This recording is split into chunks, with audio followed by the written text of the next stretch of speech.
আচ্ছা, আজকের আমরা শিখব জার্নালের পার্ট 2। অর্থাৎ আগের দিনে আমরা শিখেছিলাম পার্সোনাল অ্যাকাউন্ট আর রিয়েল অ্যাকাউন্টের জার্নালগুলো কিভাবে করতে হয়, আমরা সব শিখে গিয়েছি।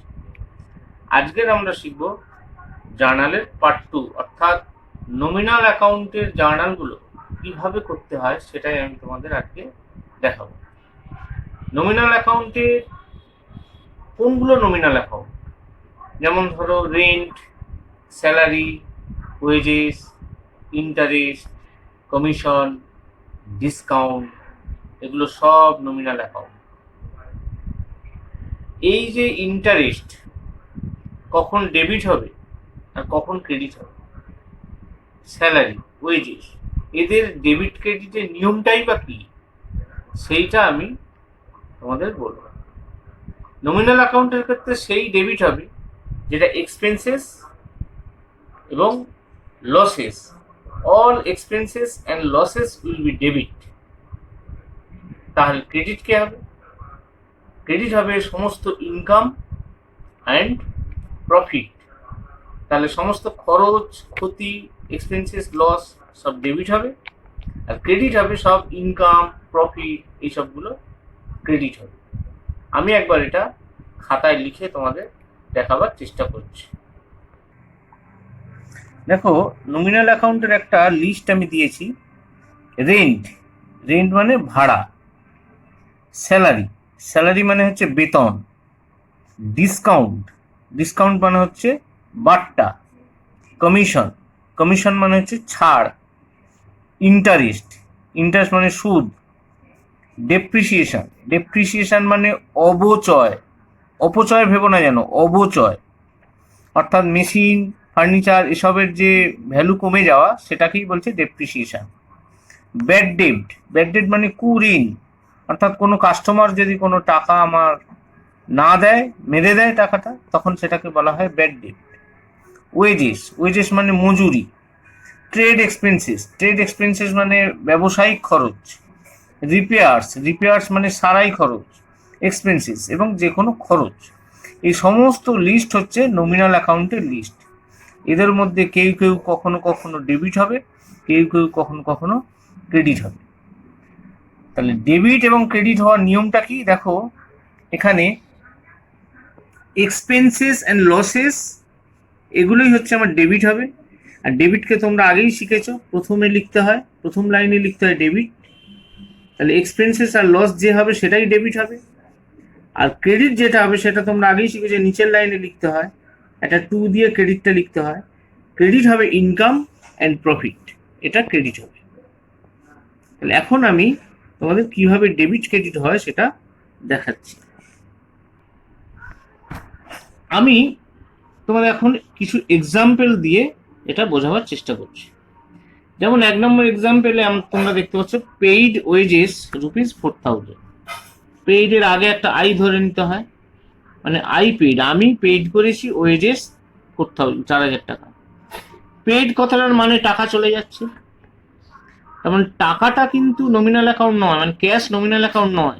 টাকার ক্ষেত্রে টাকা আসলে সেটা ডেবিট হবে, টাকা চলে গেলে ক্রেডিট হবে। যেহেতু পেইড, টাকাটা চলে যাচ্ছে, এক্ষেত্রে টাকাটা কিন্তু ক্রেডিট হবে। তাহলে ক্রেডিটটা আমি আগে লিখে নিচ্ছি, ক্রেডিট 2 দিয়ে লিখতে হয়, টু ক্যাশ অ্যাকাউন্ট। ডেবিটটা উপরের লাইনে লিখতে হয়। দেখো ওয়েজেস আছে, ওয়েজেস কিন্তু নমিনাল অ্যাকাউন্ট, আমি তোমাকে লিস্ট দেখিয়েছিলাম। দেখো এই যে টোটাল এগুলো নমিনাল অ্যাকাউন্ট, এই দেখো ওয়েজেস, ওয়েজেসটা নমিনাল। এখন ওয়েজেসটা আমার আই পেইড ওয়েজেস, এই ওয়েজেসটা কিন্তু আমার কাছে খরচ, এক্সপেন্সেস। তো এক্সপেন্সেস হলে কিন্তু আমার নিয়ম বলছে এক্সপেন্সেস হলে ডেবিট হয়। দেখো এক্সপেন্সেস হলে ডেবিট হয়, তাহলে এক্ষেত্রে আমার ওয়েজেসটা হবে debit. Wages account debit 4000 to cash account 4000 হয়ে গেল আমার জার্নাল। 2 নম্বর জার্নাল দেখো লেখা আছে রিসিভড ইন্টারেস্ট ₹786। এখানে একটা আই ধরে নেবো, তাহলে আই রিসিভড ইন্টারেস্ট, আমি পেয়েছি ইন্টারেস্ট 786 টাকা। এখানেও কিন্তু একটা ক্যাশ আছে, বলো তো ক্যাশটা আসছে না ক্যাশটা চলে যাচ্ছে? যেহেতু রিসিভড, তাহলে টাকাটা আমার কাছে আসছে। তো এই যে টাকাটা আসছে, তাহলে টাকাটা আমার কাছে ডেবিট হবে, কেন টাকার ক্ষেত্রে টাকা আসলেই ডেবিট, টাকা চলে গেলে ক্রেডিট। তাহলে ডেবিটটা আমি আগে লিখে নিই, ক্যাশ অ্যাকাউন্ট ডেবিট। ক্রেডিট কোনটা হবে?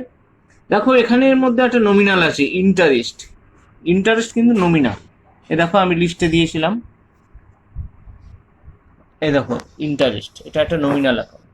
এই ইন্টারেস্ট, তার মানে আমার ইন্টারেস্টটা এখানে লাভ না ক্ষতি? যেহেতু বলছে আই রিসিভড ইন্টারেস্ট, আমি সুদটা পেয়েছি, তাহলে আমার কাছে এটা লাভ, আর সমস্ত লাভ কিন্তু ক্রেডিট হয়, তাহলে আমার এখানে ইন্টারেস্টটা হয়ে যাবে ক্রেডিট।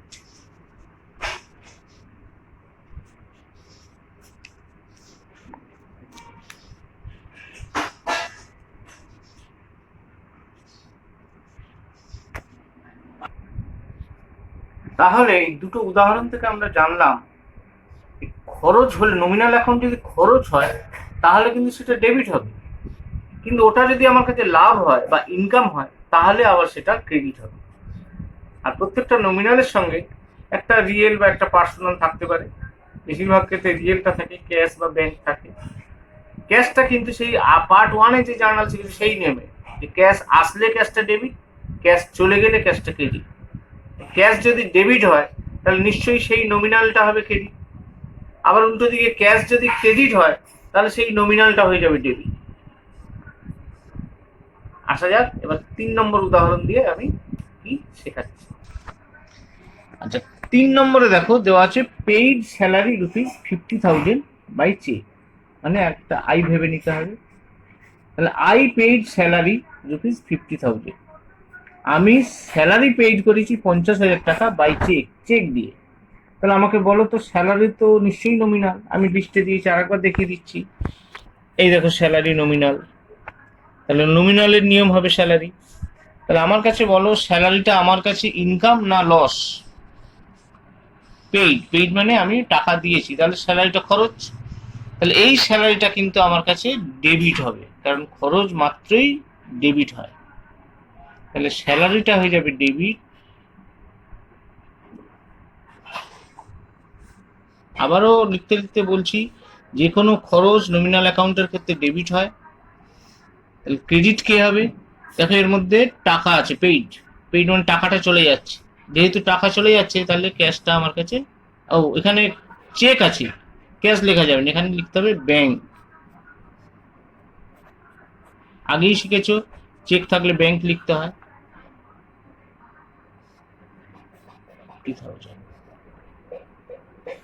তাহলে জার্নালটা হয়ে গেল salary account debit to bank account.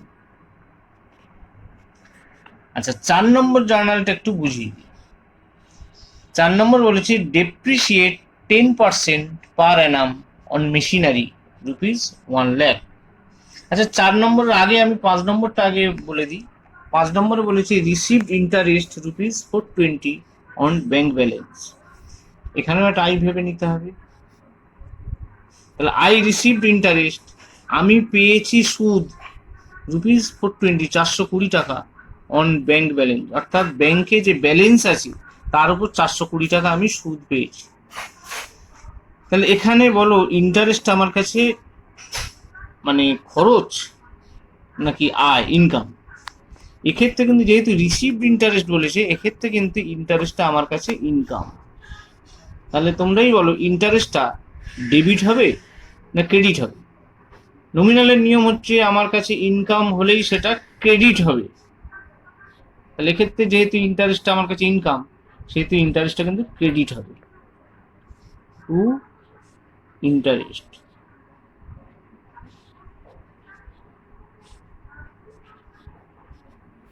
তাহলে ডেবিট কে হবে? দেখো এখানে বলেছে ব্যাংক ব্যালেন্সের ওপর 420 টাকা পেয়েছি, এই ব্যাংক ব্যালেন্সের ওপর টাকা পাওয়া মানে ব্যাংকের এক অ্যামাউন্ট আমার বেড়ে গেছে, তাই ব্যাংক অ্যাকাউন্টটা আমার ডেবিট হবে।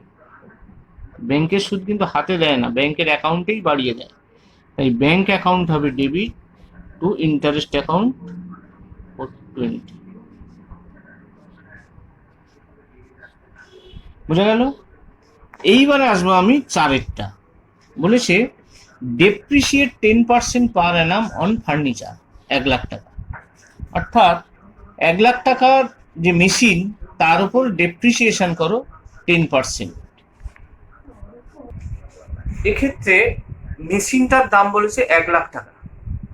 আচ্ছা তোমরাই দেখো, আচ্ছা মোবাইল দিয়ে বলি, আজকের যে মোবাইলটা আমরা কিনে আনলাম 10,000 টাকা দিয়ে একটা মোবাইল যদি কিনে আনি, 1 মাস পরে মোবাইলটা কি বিক্রি করলে আমি 10,000 টাকা পাবো? পাবো না, কিছুটা দাম কমে যাবে। এই যে দাম কমে যাওয়া, এটাকে বলে ডেপ্রিসিয়েশন। ওটা একটা নির্দিষ্ট হারে কমে, 10% আমায় দিয়েছে কোশ্চেনে, তার মানে 10% দাম কমে গেছে। অর্থাৎ মেশিনটার দাম ছিল 1,00,000 টাকা, মেশিনের 1,00,000 টাকার 10% তোমরা ক্যালকুলেটারে করে দেখবে ওটা 10,000 টাকা আসবে। কারণ মেশিনটার ভ্যালু 10,000 টাকা কমে গেছে। এই যে কমে যাওয়া, নিশ্চয়ই বুঝতে পারছো এটা একটা ক্ষতির সমান। সেই জন্য যেহেতু ক্ষতির সমান, ডেপ্রিসিয়েশন সবসময় ডেবিট হবে। তাহলে ডেপ্রিসিয়েশন যদি ডেবিট হয় তাহলে ক্রেডিট কে হবে?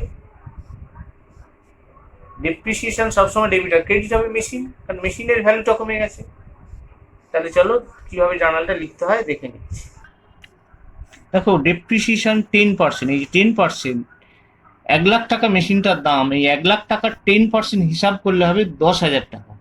এই 10,000 টাকাটা ডেপ্রিসিয়েশন হয়েছে আমার, তাই জন্য ডেপ্রিসিয়েশন যেহেতু খরচ মানে লস, তাই ডেপ্রিসিয়েশন ডেবিট হবে, লিখতে হয়।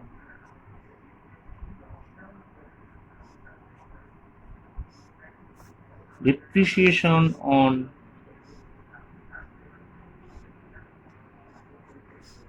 Machinery account debit.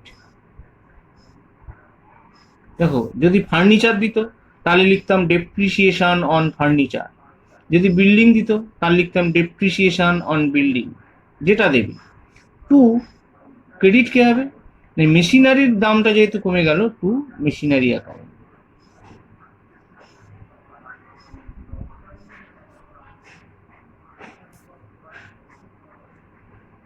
দশ হাজার হবে। কেন 10,000? এই 1,00,000 টাকার 10% হিসাব করলে হয় 10,000 টাকা। তাহলে জার্নালটা হলো depreciation on machinery account debit two machinery account. তাহলে আমরা শিখে গেছি জার্নালে, পার্ট 1-এ শিখেছি পার্সোনাল রিয়েল অ্যাকাউন্টের জার্নালগুলো কিভাবে করতে হয় সেটা শিখে গেছি। আমরা নমিনাল অ্যাকাউন্টের জার্নালও কিভাবে করতে হয় সেটাও শিখে গেছি। এখন দেখব কতগুলো একটু ব্যতিক্রমী জার্নাল কি ধরনের হয়, অর্থাৎ তার নামগুলো বদলে যাবে, এই ধরনের জার্নালগুলো এখন একটা উদাহরণের সাহায্যে আমরা দেখাচ্ছি। দেখো এখানে দেওয়া আছে উইথড্রিউ ₹5,000 ফ্রম ব্যাংক, অর্থাৎ ব্যাংকের থেকে 5,000 টাকা আমি উইথড্রু মানে টাকা তোলা। তাহলে আমি তুলেছি 5,000 টাকা ব্যাংকের থেকে। তাহলে এখানে দেখো আমি ছবি দিয়ে বোঝাই, এই যে ব্যাংকের থেকে 5,000 টাকা তুলে নিয়ে এসে আমার ক্যাশ বাক্সে ঢুকছে। এই 5,000 টাকা আমার ব্যাংকের থেকে তোলা হয়েছে মানে ক্যাশ বাক্সে ঢুকছে। যেহেতু টাকাটা আমার কাছে আসছে, এই যে টাকাটা যেহেতু আসছে আমার কাছে, টাকাটা হয়ে যাবে ডেবিট। তাহলে কি আসছে? টাকা আসছে, তাহলে ক্যাশ হয়ে যাবে ডেবিট, ক্যাশ অ্যাকাউন্ট ডেবিট 5,000 টাকা। টু কে দিচ্ছে? ব্যাংক দিচ্ছে, তাই ব্যাংক হয়ে যাবে ক্রেডিট। কি আসছে? ক্যাশ আসছে। সেই পার্ট 1-এ শিখেছিলাম, যেটা আসবে সেটাই debit, cash account debit to bank, কারণ ব্যাংক টাকাটা দিচ্ছে তাই ব্যাংক ক্রেডিট হয়ে গেল। 2 নম্বরে বলেছে একই জিনিস, উইথড্রিউ ₹5,000 ফর পার্সোনাল পারপাস অথবা হাউস হোল্ড পারপাস।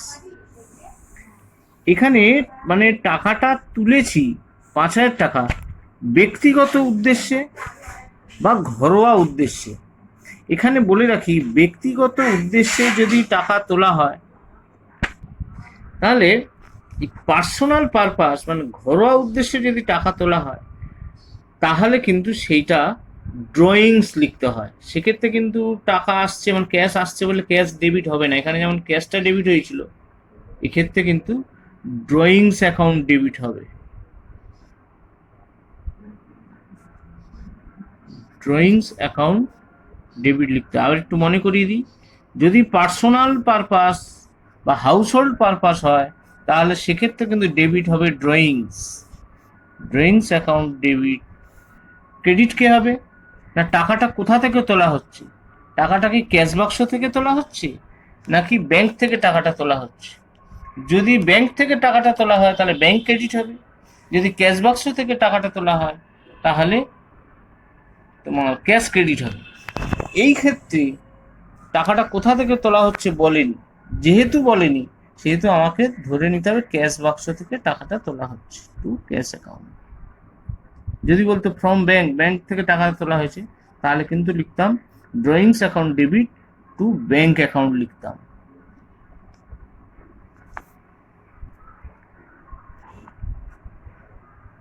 তিন নম্বর বলেছে বট স্ট্যাম্পস, মানে আমি কিনেছি স্ট্যাম্পস। এক্ষেত্রে দেখো স্ট্যাম্প মানে রেভিনিউ স্ট্যাম্প কেনা হয়েছে, ব্যবসায় অনেক কাজে লাগে রেভিনিউ স্ট্যাম্প। তাহলে এক্ষেত্রে কিন্তু স্ট্যাম্প অ্যাকাউন্ট ডেবিট হওয়ার কথা, মানে যেটা আসছে সেটাই ডেবিট হয়। স্ট্যাম্প আসছে মানে স্ট্যাম্প ডেবিট হবে, কিন্তু না, স্ট্যাম্পের ক্ষেত্রে একটা নিয়ম আছে, পোস্টেজ লিখতে হয়। স্ট্যাম্প কিনি বা পোস্ট অফিস থেকে এনভেলাপ কিনি, উইন্ডো এনভেলাপ কিনি, যাই কিনি না কেন লিখতে হবে postage account. Postage account debit 500 টাকা টু, আমার কাছ থেকে টাকাটা চলে যাচ্ছে, কোনো কিছু কিনলে টাকাটা চলে যায়, টাকা মানে ক্যাশটা চলে যাচ্ছে বলে ক্যাশ অ্যাকাউন্ট ক্রেডিট। 4 নম্বর বলেছে স্টার্টেড বিজনেস উইথ ₹2 লাখ।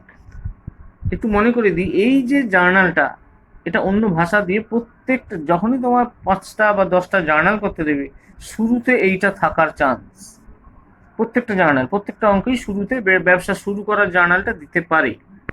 এক্ষেত্রে বলে দিই, যেটা নিয়ে ব্যবসা শুরু করবে, যদি ক্যাশ নিয়ে শুরু করে তাহলে ক্যাশটাই ডেবিট হবে, যদি ফার্নিচার নিয়ে ব্যবসা শুরু করে তাহলে ফার্নিচার ডেবিট হবে, যদি ক্যাশ ফার্নিচার মেশিন নিয়ে ব্যবসা শুরু করে তাহলে তিনটেই ডেবিট হবে।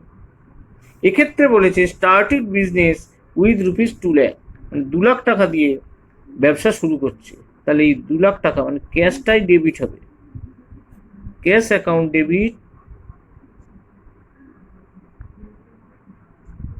2 লাখ টু। ক্রেডিট কে হবে, কে দিচ্ছে টাকাটা, মালিক দিচ্ছে, তাহলে মালিক ক্রেডিট হবে। অ্যাকাউন্টেন্সিতে কিন্তু মালিকের নামটা ক্যাপিটাল দিয়ে লেখা হয়, মালিকের পুরো হিসাবপত্রটা পাওনা গন্ডা সব ক্যাপিটাল অ্যাকাউন্টে রাখা হয়, এই মালিকের নাম ক্যাপিটাল। তাহলে স্টার্টেড বিজনেস উইথ ₹2 লাখ, সেক্ষেত্রে জার্নালটা হবে cash account debit two capital account 2 lakh. তাহলে তাহলে আমরা শিখে গেলাম, পার্ট 1-এ শিখেছিলাম রিয়েল অ্যাকাউন্ট পার্সোনাল অ্যাকাউন্টের জার্নালগুলো কিভাবে করতে হয়, পার্ট 2-তে শিখে গেছি নমিনাল অ্যাকাউন্টের জার্নাল এবং কিছু বিশিষ্ট জার্নাল কিভাবে লিখতে হয়। মোটামুটি আমরা জার্নাল শিখে গেলাম। এবার তোমরা তোমাদের বই থেকে জার্নাল অ্যাকাউন্ট প্র্যাকটিস করতে থাকো অজস্র। প্র্যাকটিস কিন্তু বন্ধ করে দিলে জার্নাল কিন্তু ভুলে যাওয়ার সম্ভাবনা বেশি। বাস।